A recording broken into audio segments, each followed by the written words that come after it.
Ողջույն սիրելի հեռուստադիտողներ, հունիսի 27-ի լրահոսներում փոփում օրակարգ լրատվականը։ Բարի երեկո, հարգելի հեռուստադիտողներ, րոպեներ առաջ ֆուտբոլի չեմպիոնների լիգայի որակավորման փուլի առաջին խաղում Ալաշկերտը հանրապետական մարզադաշտում ընդունեց ու հաղթեց անդորական Սանտա Կոլոմային նվազագույն 1-0 հաշվով։ 1-0 Ալաշկերտը բաց Արտակ Դաշյանի վերջինս փոխանցում է եւ կրունկով հակառակորդը Շնորհավորում ենք ու առաջարկում օրակարգի մյուս թեմաներին ծանոթանալ նախամարոտ։ Գյուղը բնական աղետից ապահովագրելու համակարգ եւ ինչպես օգտագործել ընդերքը, որ շահի տնտեսությունը չտուժի բնություն է։ Ներքին ու արտաքին մտահոգություններ ազգային անվտանգության խորհրդի օրակարգում։ ԵԽԽՎ-ն ընդունեց նախագահի իմպիչմենթի բանաձևը, Ագրամունտին հրաժեշտ տալու իրավական մեխանիզմը պատրաստ է, օրակարգի հատուկ թղթակիցը Ստրասբուրգից։ Պատժիչ գործողության փոխարեն կանխարգելի չարված, ինչպես ավելի ապահով դարձնել առաջնագիծը, Գառնիկ Իսագուլյանի դիտարկումները։ Հարկային եկամուտների մոտ 12 միլիարդ դրամ աճ, չնայած մակրոտնտեսական աննպաստ միջավայրին, կարևոր թվեր 2016-ի բյուջեի կատարողականից։ Համբուրգում Էրդողանի հետ վատթարին են պատրաստվում, Թուրքիայի նախագահի թիկնապահներին զգուշացրել են, կձերբակալեն, եթե իրենց պահեն այնպես, ինչպես Վաշինգտոնում։ Կալիֆորնիայում հայ տղամարդուն մեղադրանք է առաջադրվել հնգամյա որդուն սպանելու համար։ Տուգանք, որ կաղքատացներ մի ամբողջ տնտեսություն, Եվրամիությունը Google-ին տուգանել է 2.5 միլիարդ եվրո անազնիվ գովազդի համար։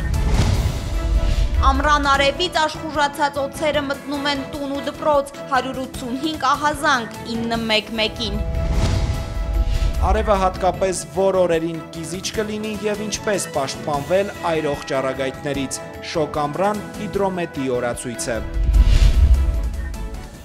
Հայաստանը նոր ռազմավարությամբ կպաշտպանի երկրի բնությունը ու կշահագործի ընդերքի հարստությունը։ Ազգային անվտանգության խորհուրդը այսօր հաստատել է երկրում բնական պաշարների կառավարման հայեցակարգի նախագիծը, այն մշակվել է կես տարի։ Ծրագրվում է 5 տարում պարենային անվտանգության մակարդակը հասցնել 75%-ի, իսկ մինչև դա 2 ամսում պետք է առաջարկներ լինեն, նպատակահարմար է արդյոք փոփոխել կենսապահովման նվազագույն զամբյուղի ու նվազագույն բյուջեի մասին օրենքը։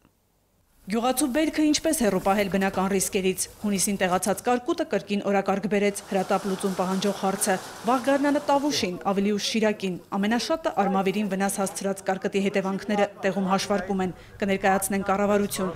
Եկող տարվանից առայժմ պիլոտային կգործարկեն գյուղարտադրանքը աղետներից ապահովագրելու համակարգը, նախագահին զեկուցեց գյուղնախարարը։ Խորհրդատուն կա, ապահովագրական ընկերությունները կան, վերապահովագրողները կան, պետք է այդ ամբողջը բերել մի հարթակի վրա դնել եւ փորձարկումներ անել։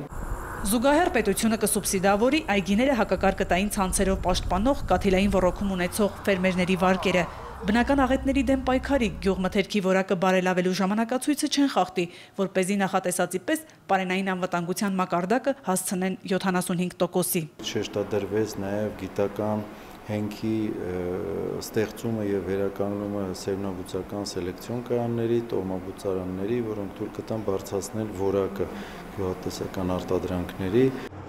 Ընդերքն ինչպես օգտագործել, որ շահի տնտեսությունը չտուժի բնությունը, էներգետիկ քաղաքականությունը այդ ուղղությամբ կլինի։ Աշոտ Մանուկյանի զեկուցած բնական պաշարների կառավարման հայեցակարգը ազգային անվտանգության խորհուրդը հաստատեց։ Առաջինը դա բնական պաշարների կառավարման բնագավառում տնտեսական արդյունավետության, սոցիալական արդարության եւ բնապահպանական տեսանկյունից անվտանգության այս 3 խնդիրների հավասարաչափ կամ հավասարաչափ իրացման կամ հավասարակշռության խնդիրն է։ Օգտակար հանածոների, հողերի, անտառների, ջրային պաշարների պահպանության համար կգործի միասնական կառավարման համակարգ, պարտադիր կփոխհատուցվի բնությանը հասցված վնասը։ Նախագահը հստակ հանձնարարական տվեց մեկ շաբաթյա ժամկետում լրամշակել հայեցակարգը բոլոր այն դիտողությունների եւ առաջարկությունների հիման վրա, որոնք հնչեցին անվտանգության խորհրդի անդամների կողմից եւ ժամկետներ սահմանվեցին համապատասխան ռազմավարությունը կառավարության կողմից հաստատելու եւ ազգային ժողովի հաստատմանը ներկայացնելու համար։ Արտաքին օրակարգում մտահոգիչ է մերձավոր արևելքում իրավիճակը, ազդեցությունը հայ համայնքների վրա։ Բոլոր դեպքերում անկախ նրանից սրվելու է, թե չի սրվելու, մենք պետք է շարունակենք մեր օժանդակությունը։ Եվ հիմնական նպատակը պիտի կայանա իմ կարծիքով նրանում, որպեսզի կարողանանք բնակչության մնացած մասը գոնե տեղում պահել։ Երկրորդ խնդիրը այստեղ պիտի շարունակենք օժանդակել սիրիահայերին։ Նաև միջազգային կառույցների օժանդակությամբ պետք է պատրաստ լինել արձագանքել զարգացումներին։ Նախագահը անվտանգության խորհրդի ուշադրությունը հրավիրեց, եթե սրվի իրավիճակը, օգնել արևելքի հայրենակիցներին։ Մայա Խաչատրյան, Հովհաննես Քյոսեյան, Հակոբ Թումանյան, օրակարգ։ Հաջորդ թեման Եվրոպայի խորհրդի խորհրդարանական վեհաժողովից կհեռանա խավիարային դիվանագետը Դոմ Պեդրոն։ ԵԽԽՎ-ն ընդունել է կազմակերպության նախագահ Պեդրո Ագրամունտի իմփիչմենթը նախապատրաստող բանաձև։ Այժմ Ստրասբուրգից մեզ է միանում Սիրանուշ Մուրադյանը։ Սիրանուշ, բարի երեկո, դուք եթերում եք։ Բարի երեկո Լարա, թեև նա ինքնակամ չհրաժարվեց մանդատից, թեպետ բարոյական ճնշումները չափազանց շատ էին, բայց վեհաժողովը Ագրամունդին աթոռից կհեռացնի օրենքի ուժով։ Այսօր Եվրոպայի խորհրդի խորհրդարանական վեհաժողովը ընդունեց բանաձևը, որը իմփիչմենթի հնարավորություն է ստեղծում։ Իսկ մինչև կսկսեն իմփիչմենթի գործընթացը, եկող հինգշաբթի կանոնակարգի հանձնաժողովը Ագրամունդին կզրկի որպես նախագահ բոլոր լիազորություններից ու իրավասություններից, եւ Պեդրո Ագրամունդը նախագահ կլինի միայն թղթի վրա։ Շնորհակալություն Ստրասբուրգից տեսակապով մեզ էր միացել Սիրանուշ Մուրադյանը։ Եվ շարունակելով թեման, ԵԽԽՎ նորընտիր փոխնախագահ Արփինե Հովհաննիսյանը, որը նաև մեր պատվիրակության ղեկավարն է, չի բացառել, որ վաղը վեհաժողովը կրկին քվեարկություն անցկացնի, այս անգամ արդեն Ագրամունտի իմպիչմենթի գործընթացը սկսելու համար, արդեն իսկ ստորագրահավաք է մեկնարկել, ասել է նա։ Դոմ Պեդրոյին պաշտոնից հեռացնելու բանաձևի ընդդիմացողներ ևս եղել են, քվեարկությունը տապալելու փորձեր են արել Ագրամունտի բարեկամ ադրբեջանցի պատգամավորները։ Երկու համաշխարհային պատերազմ տեսած Չերչիլը, որ Եվրոպական խորհրդի հիմնադիր հայրերից է, ասում էր բարձրության գինը պատասխանատվությունն է, հիշեցնում են եվրոպացի պատվիրակները։ 2 ժամից ավելի զբաղված էին կանոնակարգային փոփոխություն վեհաժողովի կողմից ընտրվածներին ետկանչի հնարավորությունը քննարկելով։ Վեհաժողովի սեղան եկած այն բացառիկ հարցերից է, որտեղ կարծիքների բախում չեղավ, կարծիքը մեկն է, պետք է ունենալ իրավական մեխանիզմ, վստահության քվեստացածին նաև պարտադրելու, որ նորմալ աշխատի, չներքաշվի օրինակ կոռուպցիոն սկանդալների մեջ։ Այս քաղաքական ճգնաժամին պետք է վերջ տալ, առաջարկում եմ քննարկել զեկույցն ու անմիջապես իմպիչմենթի գործընթացին ձեռնամուխ լինել։ Պետք է կոնկրետ քայլեր ձեռնարկենք վերադարձնելու մեր կազմակերպության հեղինակությունը, կաշառակերությունն աններելի է, սա խայտառակություն է։ Քաղաքական որևէ խումբ դեմ չխոսեց նախագծին, ավելին հենց ԵԺԿ խմբի ղեկավար Աքսել Ֆիշերը պաշտպանելով նախագիծը նաև հիշեցրեց Ագրամունդի Սիրիա կատարած այցը, որն ըստ Ֆիշերի դեմ է եվրոպական քաղաքականությանը։ Ագրամունդը չի պատկերացնում իրավիճակի լրջությունը, արձանագրում են։ Ագրամունդը ԵԺԿ խումբն է ներկայացնում, բայց նույնիսկ մեր խումբը անվստահություն հայտնեց նրան, պաշտպանելու տեղ չկա, նա պետք է հեռանա։ Պետք է լուծում գտնել այս վիճակից դուրս գալու, ճգնաժամը հաղթահարելու։ Մեր պատվիրակությունը լիովին պաշտպանում է այս նախագիծը։ Առաջարկ կար նախագիծն ընդունել առանց հետադարձ ուժի, պարզ ասած, որ Ագրամունդի վրա չտարածվի, նրան ետկանչի հնարավորություն չլինի։ Հատուկենտ պատվիրակներ պաշտպանեցին այս առաջարկը, նրանք հայտնի ադրբեջանական լոբիստներ են։ Ադրբեջանական պատվիրակության ղեկավարն էլ փորձեց մտնել իր ոգեշունչ դերի մեջ։ Սեիդովը ձևացրեց, թե պաշտպանում է թափանցիկություն ու հաշվետվողականություն առաջարկող զեկույցը, հետո էլ ադրբեջանցին փնփնթաց ու այստեղ օկուպացված ձևակերպումը խցկեց։ Երբ ԵԽԽՎ փոխնախագահ Ռենե Ռուքեն Ադրբեջանի օկուպացված տարածք Ղարաբաղ էր այցելելու, ոչ մեկը ձայն չհանեց, անվստահություն չհայտնեց։ Մենք կողմ կքվեարկենք նախագծին, եթե այն հետադարձ ուժ չունենա։ Սեիդովին իրականություն վերադարձրեց վեհաժողովում մեծ հեղինակություն վայելող ֆրանսիացի Ժոզեթ Դարիոն, նա խորհրդարանի հնաբնակն է, տիկին Դարիոյի ելույթը ծափերով ընդունեցին, ասաց այսօր գործ ունենք ԵԽԽՎ նախագահի հետ, որը պարզապես չի հարգում վեհաժողովը։ Ես ուզում եմ պարոն Սեիդովին ասել, իրականություն վերադարձեք, նաև հիշեցնել, որ մեր կառույցի նկատմամբ վստահությունը մեծ հարվածի տակ է։ Ես խոսում եմ այսօր, բայց հանում վաղվա։ Ես այստեղ ամենատարեցն եմ եւ շուտով կլքեմ վեհաժողովը, բայց գնալուց առաջ մի բան ասելու ցանկություն ունեմ։ Ագրամունդ, հեռացիր։ Ամփոփելով զեկույցի հեղինակ Լիլիան Մորի Պասկեն ասաց, մարդը պետք է կարողանա կանխատեսել իր արածի արդյունքը, հնարավորինս շուտ պետք է առողջացնենք միջավայրը, որտեղ աշխատում ենք։ Բանաձևի նախագիծը պատիժ սահմանելու միջոց չէ, այլ որպես ԵԽԽՎ հեղինակության, կառույցի հանդեպ վստահության վերականգնման ճանապարհ, ընտրված պաշտոններում հայտնված պատվիրակներին հաշվետու պահելու նպատակով։ 154 կողմ 30 դեմ եւ 13 ձեռնպահ ձայներով ընդունվեց Եվրոպայի խորհրդի խորհրդարանական վեհաժողովում հաշվետվողականության սկզբունքի ճանաչումն ու իրականացումը վերնագրով զեկույց է։ Վեհաժողովն այժմ կարող է Դոմ Պեդրոյին իմպիչմենտ հայտարարել բանաձևի ուժով։ Բանաձևը անցավ այնպես, ինչպես ներկայացվել էր զեկուցողի կողմից, իսկ սա սկզբունքորեն նշանակում է, որ իրավական հիմքը ստեղծված է եւ վեհաժողովի կողմից ընտրովի պաշտոններ զբաղեցնող անձինք այլևս կարող են անվստահություն հայտնելու գործընթացի միջոցով պաշտոն անկարվել եւ ընդունվեց այն տեսքով, ինչպես զեկուցողն էր ներկայացրել, թեև որոշ փոփոխություններ կային ներկայացված տարբեր անձանց կողմից, բայց կարծես թե ինչ որ առումով լուր քաղաքական համաձայնություններ ձեռք բերված, բոլորը հանեցին իրենց փոփոխությունները, ընդունելով, որ այն տեսքով, որով զեկույցը ներկայացված է, արտացոլում է իրականությունը։ Եվրոխորհուրդը գոնե կարողացավ իսկապես արժանի մակարդակի վրա գտնվել։ Իմպիչմենտի գործընթացը մինչև վերջ տանելու համար հիմա պահանջվում է падգամավորների ընդհանուր թվի 2/3 ստորագրությունը, որպեսզի այդ հարցը լիագումար նիստ մտնի։ Իսկ այստեղ արդեն բաց քվեարկությամբ եւ դարձյալ ձայների 2/3-ով հնարավոր կլինի հաստատել նրա պաշտոնանկությունը։ Կուլիսներում համբերության բաժակը լցրած ասում են, այս գործընթացն իր եզրագծին կարող են հասցնել հաջորդ նստաշրջանին, այնպես որ աշնանը թերևս կլսենք նրա կարապի երգը։ Ծիրանուշ Մուրադյան, Արմեն Անդրեասյան, օրակարգ, Ստրասբուրգ։ Արցախի ինքնորոշման իրավունքի իրացումը այլընտրանք չունի, նման հայտարարություն արել մեր խորհրդարանի նախագահ Արա Բաբլոյանը խորհրդարանների ղեկավարների եվրասիական երկրորդ հանդիպմանը։ Նա նշել է, Ադրբեջանի ղեկավարությունը մշտապես հայտարարում է, որ միջազգային իրավունքը անարդյունավետ է ու միայն ուժի կիրառմամբ կարելի է լուծել խնդիրը։ Մինչդեռ Հայաստանն ու Լեռնային Ղարաբաղը ԵԱՀԿ Մինսկի խմբի համանախագահների հետ միշտ կողմ են եղել հակամարտության բացառապես խաղաղ կարգավորմանը։ Агрессия против Арцаха в апреле прошлого года. Անցյալ տարվա ապրիլի Ադրբեջանի ագրեսիան Արցախի նկատմամբ եւս մեկ անգամ ապացուցեց, որ ինքնորոշման իրավունքի իրացումն այլընտրանք չունի։ Пользуясь случаем, Օգտվելով առիթից ես կոչով դիմում եմ իմ գործընկերոջը, Ադրբեջանի խորհրդարանի խոսնակին, նպաստելու խնդրի խաղաղ ճանապարհով լուծմանը։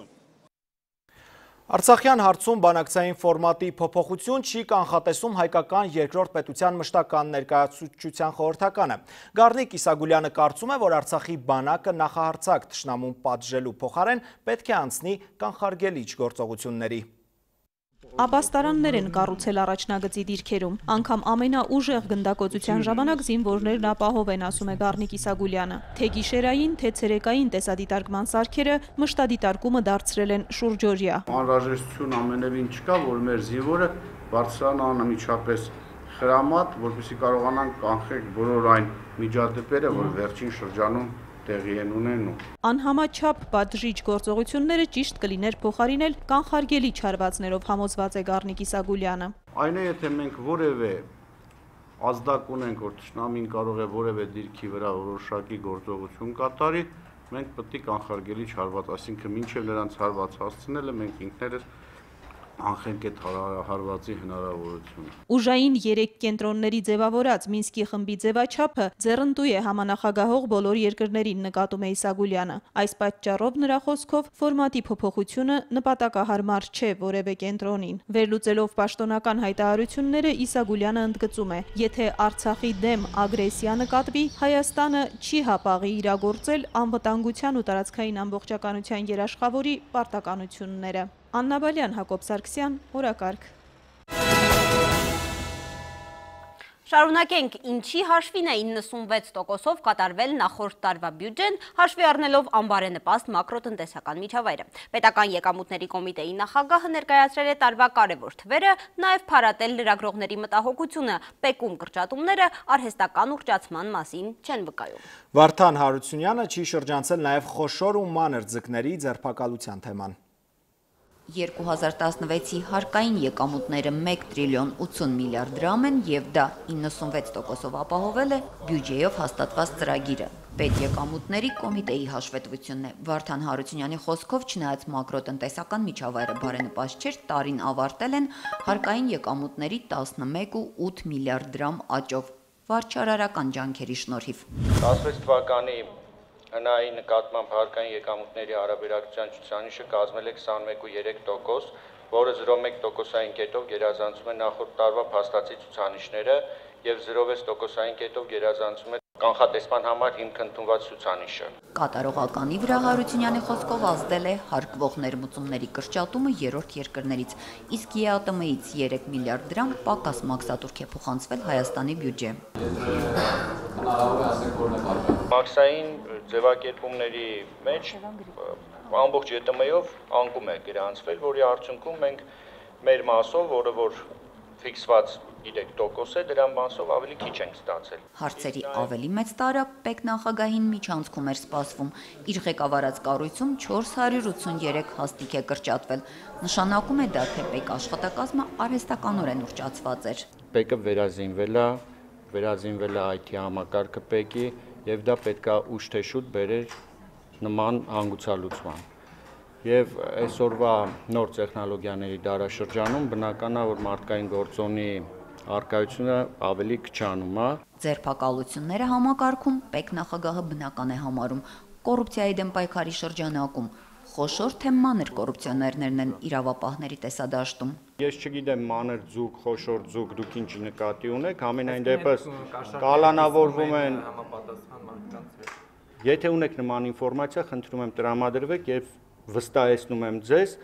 ձեր նշված մարդիկ նույնպես կալանավորվեն։ Տաթևիկ Նալբանդյան, Արտակ Գևորգյան, օրակարգ։ Գյուղատնտեսական օրակարգից Հայաստանի ձեռնարկությունները սկսում են Ծիրանի մեծաքանակ մթերումը։ Վաղվանից գյուղացիների հետ աշխատել կսկսեն Արտաշատի պահածոների գործարանը ու Արարատի սննդի կոմբինատը։ Հունիսի 29-ին Արմավիրի մարզի Վանանդի մթերման կետում Ծիրան կընդունի Եվրոթերմ ընկերությունը, հուլիսի 1-ից նաև Պրոշյանի կոնյակի գործարանը։ Հայաստանյան ֆերմաներում ծնվող դիմացկուն գոչիների թիվը կավելանա, իսկ խոզի միսը շուկայում կեժանանա։ Գյուղնախարարությունը Միացյալ Նահանգներն ու Ավստրիայի աջակցությամբ Կոտայքի նոր գյուղում խոզերի գենետիկական կենտրոն եւ անասնաբուժական սպասարկման կառույց է բացել։ Այստեղ կպահեն հոլանդական ծագմամբ 12 ցեղական վարազ, 6-ը արդեն Հայաստանում են։ Համոզված ենք, որ խոզաբուծության ոլորտում նոր մոտեցումներ ներդնելով երկիրը կկարողանա բարձրացնել իր պարենային անվտանգության մակարդակը ու տեղական մսով բավարարել շուկայի պահանջարկը կենտրոնի բացմանը, ասել է գյուղնախարար Իգնատի Առաքելյանը։ Խոզերի գենետիկ կենտրոնը ոչ միայն միակն է այս մարզում եւ հանրապետությունում, այլ ողջ Կովկասում։ Բարձրանում է անասնապահության զբաղվող անձանց շահույթը, եկամտաբերությունը։ Հայաստանում ստեղծվող գյուղացիական կոոպերացիաները չի կարելի համեմատել ոչ սովխոզի, ոչ էլ կոլխոզի հետ։ Գյուղատնտեսական ասոցիացիաների ֆեդերացիայի նախագահը կոոպերացիայի գաղափարից գոհ է, կայացման գործընթացից է դժգոհ։ Ըստ Վարդան Համբարձումյանի օրենքի որոշ դրույթների փոփոխությամբ ու կոոպերացիաները վերահսկելով հնարավոր է արագացնել դրանց կայացումը։ Այժմ դրանց միայն մի մասն է արդյունավետ գործում։ 250-ից 70-ը հստակ հաջողություն ունեն, մնացածը կիսը հաջողությունների մեջ են։ Աստղեր փնտրող հայկական գյուղում իսկական աստղ է Տիկին Ծովիկը, բյուրականի բիզնես լեդին չիր ու չամիչ է արտադրում, միրգը գյուղից է, աշխատող ձեռքերը նույնպես։ Վոլոդիա Հովսեփյանն է պատմում։ Բյուրականում լավ գիտեն Մարշալի Դավիթենց տունը, այստեղ քաղցր ու փայլփլունչիր են պատրաստում տնական բաղադրատոմսով։ Տիկին Ծովիկն իր ձեռքով է սալորը, բալը, կերասն ու թութը աղանդեր դարձնում։ Արդեն ունենք մենք մեր տեղական շուկայում մեր ապրանքը, բարձ հասարակ փայտյա արկղերով, տնային պայմաններում պատրաստված այս տուփերով։ Տիկին Ծովիկը գյուղացու միրգը գնում, ազատում է քաղաք հասցնելու ծախսից։ Փոքր արտադրամասով նաև գյուղացու համար է աշխատատեղ ստեղծում, միասին պատրաստում, փաթեթավորում են, արտահանման մասին էլ մտածում։ ՄԱԿ-ի զարգացման գյուղատնտեսական ծրագիրն է աջակցել։ Էմփարտ ծրագրի հետ միասին մեր երկու կոոպերատիվի անդամներ մշակում են նոր փաթեթավորման տուփեր, որպեսզի դրանցով մենք կարողանանք դուրս գանք միջազգային շուկա։ Արտադրամասը կառավարության եւ դոնոր ծրագրերի աջակցությունն էլ է ստացել, չնայած սեփական միջոցներն էլ են ներդրել չորանոց կառուցելու, անհրաժեշտ գույք գնելու համար։ Լվանում ենք, դրանից հետո դնում ենք արևային կամ էլեկտրական չորանոցում։ Արևայինում ասում են ավելի լավ է չորանում, անգամ ձմռանը պարապ չեն նստում, խնձորն են ճիշտ դարձնում։ Բաքում սկսել են օրգանական ելակի ջերմոց կառուցել։ Բյուրականցի Մարշալի Դավիթենք տունը գյուղատնտեսական туриզմի հասցե են դարձնում։ Հյուրերին էլ խոստանում կիտրոնով թեյ հյուրասիրել, չար աչքից հեռու։ Վոլոդիա Հովսեփյան, Էդգար Դավթյան, օրակարգ։ Երկու տասնամյակի հաջողված գործունեություն Valex ընկերությունը ամփոփում է արդյունքները ու զարմանալի 20 տարի առաջ չկանխատեսվող ցուցանիշներ արձանագրում։ Օրինակ Արցախի Կաշանի գործարանը արդարացրել է ամենահամարձակ սպասելիքները, 5 միլիոն տոննա արտադրողականություն ունի։ Սև և գունավոր մետաղների միջազգային շուկայում աշխատող Valex ընկերությունը 2 տասնամյակ առաջ եկավ Հայաստան ու խոշորածավալ ներդրումներով միանգամից ասել տվեց իր մասին։ Ալավերդու 250-ամյա պղնձաձուլական ավանդույթների վերականգնման առաջին պրոյեկտը մեծ խթան հանդիսացավ լայնածավալ այլ տնտեսական ծրագրերի իրականացման համար, այդ թվում նաև 15 տարի առաջ Արցախում, որը համարվում էր ռիսկային։ Այսօր մեծ հաջողությունների մասին են վկայում թվային ցուցանիշները։ Այսօր արդեն կարող ենք զեկուցել, որ այլևս կա կայացած է 5 միլիոն արտադրողականությամբ լեռնանքային գերժամանակակից ձեռնարկություն, որը հուսանք ավելի ի վիճակի կլինի դիմակայելու համաշխարհային շուկայի գների տատանումները։ Շուրջ 3500 մարդ է ընդգրկված Valex խմբի ընկերություններում, մետալուրգիայում, գիտական հետազոտություններում, քաղաքաշինությունում, էկոտուրիզմում, հյուրանոցային գործում և ՏՏ ոլորտում ընդգրկված աշխատակիցները մեկ համոզմունքով են աշխատում ընկերությունում։ Ունենք կայուն երկիր, ունենք կայուն տնտեսություն, ունենք հզոր բանակ, դա քիչ չի։ Armenian Copper Program, Լեռնամետալուրգիայի ինստիտուտ, Base Metals, Թեղուտ, Valex IT և Valex Tour ընկերությունները հայկական երկու հանրապետություններում 2 տասնամյակների ընթացքում ներդրել է գրեթե 700 միլիոն ԱՄՆ դոլար։ Երևի 4 տարի պահանջվի, որպեսզի մենք մարենք մեր բոլոր վարկերը, իսկ դրա հեռանկարն ապահովում է հենց Կաշենի լեռնահանքային գործարանը, որի արդյունավետությունն օգնելու է մեր մյուս թևերին։ Արցախի ամենախոշոր հարկատուի տոնական միջոցառմանը մասնակցել է նաև Արցախի հանրապետության նախագահ Բակո Սահակյանը։ Ընկերության անձնակազմը ոչ միայն արդյունավետ աշխատանք է իրականացնում ոլորտում, այլ նաև անհրաժեշտության դեպքում անմիջապես կանգնում է հայրենիքի պաշտպանության դիրքերում։ Արցախի հանրապետության իշխանությունների հետ երկարամյա բեղմնավոր համագործակցության եւ ընկերության կայացման, զարգացման գործում ունեցած մեծ ավանդի համար Արցախի հանրապետության նախագահն արժանացել է Valex խմբի ընկերությունների ոսկե հուշամեդալի։ Մերի Դավթյան, Հովիկ Արաքելյան, օրակարգ։ Հուլիսին ու օգոստոսին Հայաստանում ջերմաստիճանը կհասնի 40 աստիճանի, կանխատեսում են օդերութաբանները, բայց նրանք մեծ խուճապի մատնելու միտք չունեն։ Հովորեր նույնպես կլինեն, ասում են նրանք։ Ամռան արևի ջերմության անցանկալի հետևանքներից խուսափելու համար օրվա որ ժամին ինչ է պետք անել ու ինչ անել չի կարելի։ Խորհուրդները լսել է ու կպատմի Հայկ Հովհաննիսյանը։ Հունիսի 27, 28 և 29 ամսվա ամենաշոգ օրերը։ Հիդրոմետ ծառայության պետն ասում է, որ այդ օրերին հատկապես Երևանում կգրանցվի այս ամսվա ամենաբարձր ջերմաստիճանը՝ +38։ Մենք կանխատեսել ենք բավականին շոգ հուլիս և օգոստոս, այնպես որ ազգաբնակչությունը պատրաստ է այդ շոկերին և պետք է ասեմ, որ կլինեն օրեր, երբ ջերմաստիճանը մայրաքաղաքում հուլիսին, օգոստոսին առանձին օրեր կմոտենա 40 աստիճանի։ Թե հատկապես որ օրը երկրի գլխավոր օդերևութաբանը դեռևս դժվարանում է ասել։ Ըստ նրա ջերմաստիճանը նաև մի փոքր կնվազի հունիսի 30-ին։ Բարձր ջերմային ֆոնը կկրկնվի հուլիսի 1-ից 3-ը։ Ամռան արևը վտանգավոր է հատկապես մինչև 7 տարեկան երեխաների և տարեցների համար։ 39-40 աստիճան շոկի պայմաններում ես միայն խորհուրդ կտամ, եթե չունենք սիրտ-անոթային համակարգի հետ կապված խնդիրներ, երիկամային պաթոլոգիաներ, օգտագործեն 2-ից 3 լիտր սովորական ջուր։ Շատ հեղուկը սակայն վտանգավոր է սրտային հիվանդների համար։ Բժիշկները նրանց եւ բոլորին խորհուրդ են տալիս կեսօրին չլինել կիզիչ արևի տակ։ Արևի ուղիղ ճառագայթներից անպայման պետք է պաշտպանվել։ Եթե հնարավորության դեպքում դուրս չգալ տնից, գոնե առավոտյան ժամը 11-ից մինչև 14:00 այդ հատվածը։ Գագիկ Սուրենյանի խորհուրդն է հանգիստն անցկացնել քաղաքից դուրս բարձր լեռնային գոտիներում։ Սա քիչ թե շատ կօգնի մայրաքաղաքի բնակիչներին խուսափելու տապից։ Արարատյան դաշտում քամիները, որոնք փչում են Գեղամա լեռներից եւ Արագածից, քաղաքին փոքր-ինչ զովություն կբերեն երեկոյան ժամը 8-ից հետո։ Հայկ Հովհաննիսյան, Ռոմիկ Խաչատրյան, օրակարգ։ Բարձր ջերմաստիճանի պատճառով Ռուսաստանում և Պորտուգալիայում հրդեհվել են անտառներ։ Իտալիայի Ֆերերա բնակավայրում ջերմաստիճանը հասել է գրեթե 50-ի, այնտեղ նույնպես հրդեհներ են։ Երկրի իշխանությունը մտավախություն ունի, որ կրակը կարող է հասնել նաև մայրաքաղաք Հռոմ։ Հազարավոր ֆերմերների երաշտ է սպառնում, եղանակը աննախադեպ տաքացել է նաև Կանադայում, Խաղաղ օվկիանոսի սառը հատվածում հայտնվել են միայն տաք ջրերում բնակվող ձկնատեսակներ, իսկ դա ըստ բնագետների երկրագնդի կլիմայի վտանգավոր փոփոխությունների մասին է վկայում։ Մեր երկրում էլ այս օրերին հրդեհի ռիսկ կա, գյուղնախը զգուշացնում է, անտառներում չի կարելի կրակ վառել, վառվող լուցկի կամ ծխախոտ գցել, յուղերով կամ բենզինով ներծծված լաթեր թողնել, շարժիչների աշխատանքի ժամանակ կամ ծխելու պահին մեքենան վառելիքով լիցքավորել։ Օրենսդրությամբ քրեական եւ առանձնապես խոշոր չափի նյութական պատասխանատվություն է սահմանված անգամ անզգուշությամբ անտառային տարածքներին վնասելու համար։ Իսկ անտառային հրդեհների ծագման դեպքում կարող եք զանգահարել 911 կամ Հայանտար ՊՕԱԿ հեռախոսահամարները տեսնում եք ձեր էկրաններին։ Հրդեհներից բացի պետք է զգուշանալ նաև օձերից, դրանք այս տարի անսովոր ակտիվացել են, փրկարար ծառայությունում կրկնակի ավելացել են ահազանգերը, օձի կծածից 18 մարդ է տուժել, բարեբախտաբար մահվան դեպքեր չկան։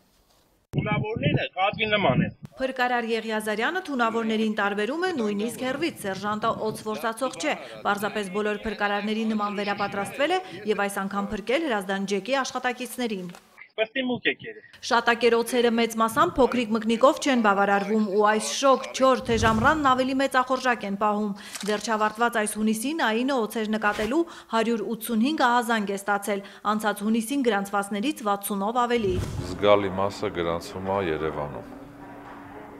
Ինչքան էլ որ զարմանալի է, Երևանում ամենաշատն է։ Երևանում հիմնականում Աջափնյակում, Նորագավիթում, Շենգավիթում, իսկ ամենաապահովը Խոնավտավուշն ու Լոռին են։ Արարատում ավելի հաճախ են հանդիպում։ Այս կետիկներով նշված են այդ 186 դեպքերը։ Իսկ ընդհանրապես բակերում, տների պատերին, այգիներում ու դաշտերում հայկական գյուղզա ու շախմատաձև թունավոր օձերն իրենց հարմարավետ գոտիներն ունեն, որտեղ ավելի համարձակ են մարդուն մոտենում։ Հիմնականում բաց տարածքներում, դաշտերում, բնակավայրերից հեռու տարածքներում, ճիշտ է հանդիպել են նաև բնակավայրերում էլ։ Տարվա սկզբից բնակիչները 270 օձի մասին են ահազանգել, փրկարարները հայտնաբերել են 134-ին, մնացած դեպքերում օձերն ավելի աչքաբաց են եղել, վնասազերծողներին չեն սպասել, օձի խայթոցի 18 դեպք է գրանցվել։ Բոլորն էլ ողջ են, փառք Աստծո։ Առողջապահության ու արտակարգ իրավիճակների նախարարություններն ի դեպ հերքեցին նախորդ օրը օձի խայթոցից 17-ամյա աղջկա մահանալու լուրը։ Ոչ հիվանդանոցները, ոչ շտապօգնությունը, ոչ ոստիկանությունը չեն հաստատում դեպքը։ Նմանատիպ ահազանգ չի գրանցվել։ Մենք էլ լսել ենք նմանատիպ լուր, փորձել ենք ճշտել, բոլոր տեղերից հերքել են։ Հիվանդանոցները պատվաստանյութ ունեն, փրկարարները վերապատրաստված են, սերժանտ Ասատուր Եղիազարյանն ու իր գործընկերները օձ բռնելու համարձակություն ունեն, հեշտությամբ վնասազերծում են, եթե մարդիկ զգույշ են ու հասցնում են ահազանգել։ Արմինե Ուդումյան, Հայկ Հովհաննիսյան, Ռոմիկ Խաչատրյան, օրակարգ։ Շիրակի մարզպետարանը կփոխհատուցի Արտիքի վթարային շենքի այն բնակիչների բնակվարձի գումարը, որոնք հարկադրված են բնակության այլ վայր տեղափոխվել մինչև խնդրի վերջնական լուծումը։ Շիրակի մարզպետ Արթուր Խաչատրյանը հանդիպել է Արտիքի Սասունցի Դավիթ փողոցի հունիսի 22-ին քարաթափված պատով շենքի բնակիչներին, որոնք դեպքի գիշերը տարհանվել էին։ Նա ծանոթացել է շենքի վիճակին ու տեղեկացրել, որ խնդրի վերջնական կարգավորման մի քանի տարբերակ արդեն քննարկվում է։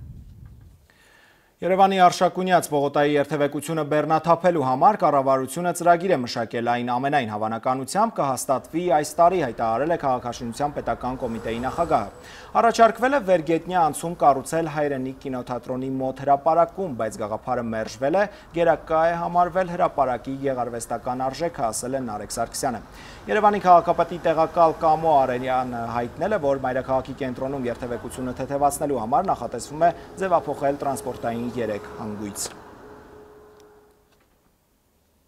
Քրեական օրակարգից Կալիֆորնիայի նահանգի բնակիչ Արամաստ Անդրեասյանին 5-ամյա որդու սպանության գործով մեղադրանք է առաջադրվել։ Երեխայի մարմինը դեռևս չի հայտնաբերվել, գտնողին ոստիկանությունը $30,000 է խոստանում։ Լոս Անջելես Թայմսի տվյալով երեխան անհետացել է 2 ամիս առաջ։ Քննիչները բավարար ապացույցներ ունեն հորը մեղադրելու համար։ Որդու անհետացումից հետո նա մեկնել է զվարճանքների քաղաք Լաս Վեգաս, հետո փորձել է փոխել արտաքինը, սափրել է մորուքը, ներկել մազերը։ Եթե մեղքը ապացուցվի, նա կազատազրկվի մինչև 25 տարով։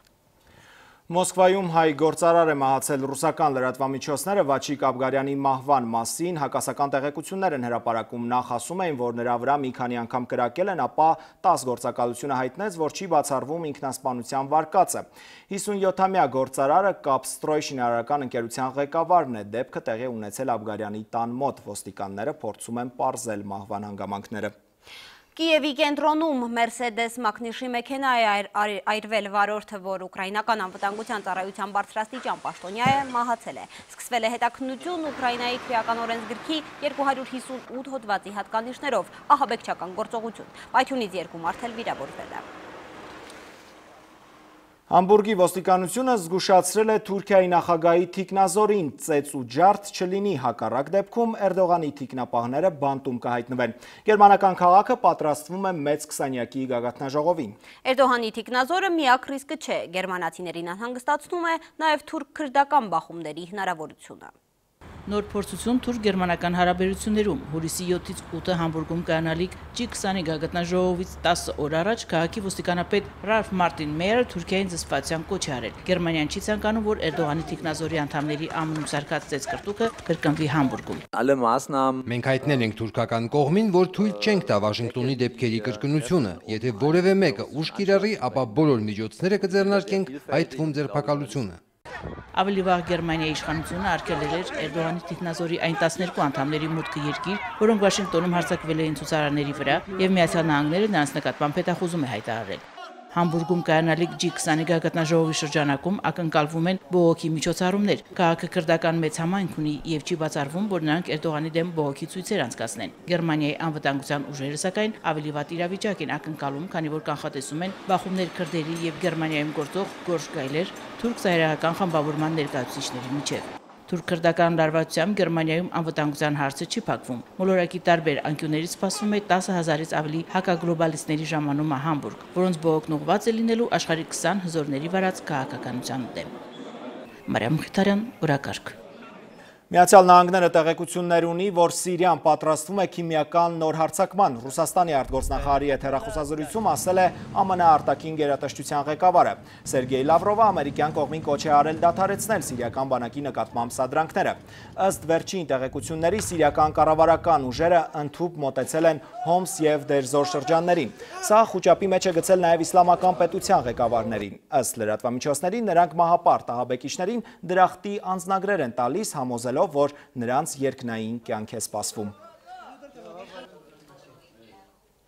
Եվրամիությունը Google-ին տուգանել է 2 միլիարդ 424 միլիոն եվրոյով, որոնողական համակարգում մրցակիցների ծրագրերը հետ մղելու համար։ Սա առավելագույն տուգանքն է, որ երբևէ սահմանել է Եվրահանձնաժողովը, նախկինում տուգանքի չափը չէր գերազանցել 1 միլիարդը, այս դեպքում հաշվի առնվել հանցանքի լրջությունը։ Անազնիվ մրցակցությունից հրաժարվելու համար Google-ը 90 օր ժամանակ ունի, հակառակ դեպքում կսահմանվի նոր տուգանք Google-ի քույր ընկերության Alphabet-ի ամենօրյա համաշխարհային եկամտի 5%-ի չափով։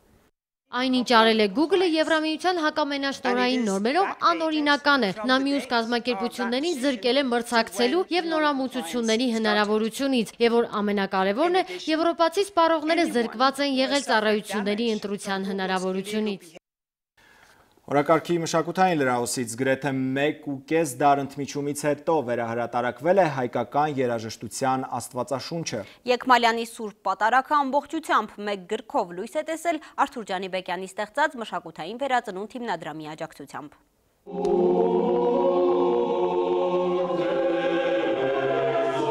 Մակար Եկմալյանի Սուրբ-Սուրբի նոտաներին Հարություն Թոփիկյանը հետևում է գրքից, բայց ոչ սովորական, հայկական երաժշտության աստվածաշունչն է։ Եկմալյանական շարականները վերջին անգամ ամբողջությամբ լույս էին տեսել 121 տարի առաջ։